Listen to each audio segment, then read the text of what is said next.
اردو سیکھنے کا یہ ویڈیو نمبر 178 ہے۔ روزہ توڑنے اور نہ توڑنے والی چیزوں کا بیان۔ روزہ توڑنے اور نہ توڑنے والی چیزوں کا بیان۔ سوال: کن چیزوں سے روزہ ٹوٹ جاتا ہے؟ کن چیزوں سے روزہ ٹوٹ جاتا ہے؟ جواب: کھانے پینے سے روزہ ٹوٹ جاتا ہے۔ کھانے پینے سے روزہ ٹوٹ جاتا ہے، جبکہ روزہ دار ہونا یاد ہے۔ روزہ دار ہونا یاد ہے اور حقہ، بیڑی، سگریٹ وغیرہ پینے اور پان یا صرف تمباکو کھانے سے بھی بشرط یاد روزہ جاتا رہے گا۔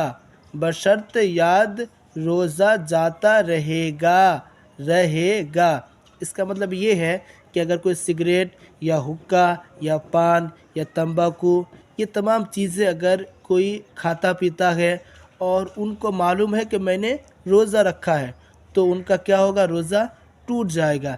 لیکن اگر کوئی شخص روزہ رکھا اور ان کو یاد نہیں تھا اور وہ غلطی سے سگریٹ پی لیا، اس کے بعد اس کو یاد آیا کہ میں نے روزہ رکھا تھا، تو اب اس کا روزہ نہیں ٹوٹے گا، اس لیے کہ اس نے یاد نہیں تھا تب پیا ہے۔ ہاں، اب یاد آ گیا، اب پیے گا تو ان کا روزہ ٹوٹ جائے گا۔ لیکن بہت سے لوگ ایسے کرتے ہیں کہ سگریٹ پی لیا اور کہتے ہیں مجھے یاد نہیں رہا، مجھے یاد نہیں تھا، تو یہ مانا نہیں جائے گا، اس لیے کہ وہ رب جانتا ہے کہ تم کو یاد تھا کہ نہیں تھا۔ اگر تم کو سچ میں یاد نہیں تھا اور سگریٹ وغیرہ پی لیے تو روزہ نہیں ٹوٹے گا، اور جب تم کو یاد تھا، جان بوجھ کر تم کہتے ہو کہ مجھے یاد نہیں تھا، تو اس سے روزہ ٹوٹ جائے گا۔ یاد روزہ جاتا رہے گا۔ کلی کرنے میں بلا قصد پانی حلق سے اتر گیا، یا ناک میں پانی چڑھایا اور دماغ تک چڑھ گیا، یا کان میں تیل یا ٹپکایا، کان میں تیل ٹپکایا، ناک میں دوا چڑھائی۔ اگر روزہ دار ہونا یاد ہے تو روزہ ٹوٹ گیا، ورنہ نہیں۔ قصداً یعنی جان بوجھ کر۔ قصداً بھر منہ قے کی اور روزہ دار ہونا یاد ہے تو روزہ جاتا رہا، اور منہ بھر نہ ہو تو نہیں۔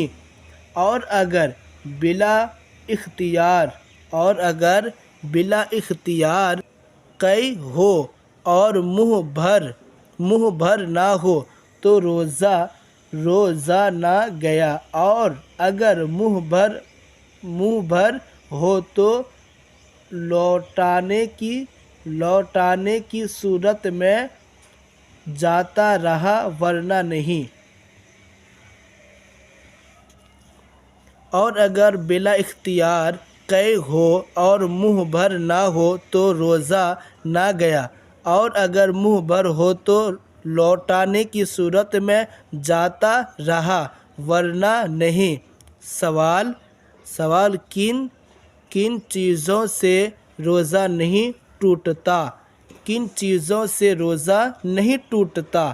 جواب: بھول کر کھانے پینے سے روزہ نہیں ٹوٹتا۔ تیل یا سرما لگانے اور مکھی، دھواں یا آرے وغیرہ کا غبار حلق میں جانے سے روزہ نہیں جاتا۔ کلی کی اور پانی بالکل اگل دیا، یا صرف کچھ تری منہ میں باقی رہ گئی تھی، تھوک کے ساتھ اسے نگل گیا، یا کان میں پانی چلا گیا، یا کھنکار منہ میں آیا اور کھا گیا، اگرچہ کتنا ہی ہو روزہ نہ جائے گا۔ احتلام ہوا یا غیبت کی، احتلام ہوا یا غیبت کی تو روزہ نہ گیا، اگرچہ غیبت سخت گناہ کبیرہ ہے اور جنابت کی حالت میں صبح کی، بلکہ اگرچہ سارے دن جنب رہا، روزہ نہ گیا، مگر اتنی دیر تک قصداً غسل نہ کرنا کہ نماز قضا ہو جائے، گناہ اور حرام ہے۔ چلیے اس ویڈیو میں یہیں تک، ملتے ہیں نیکسٹ ویڈیو میں۔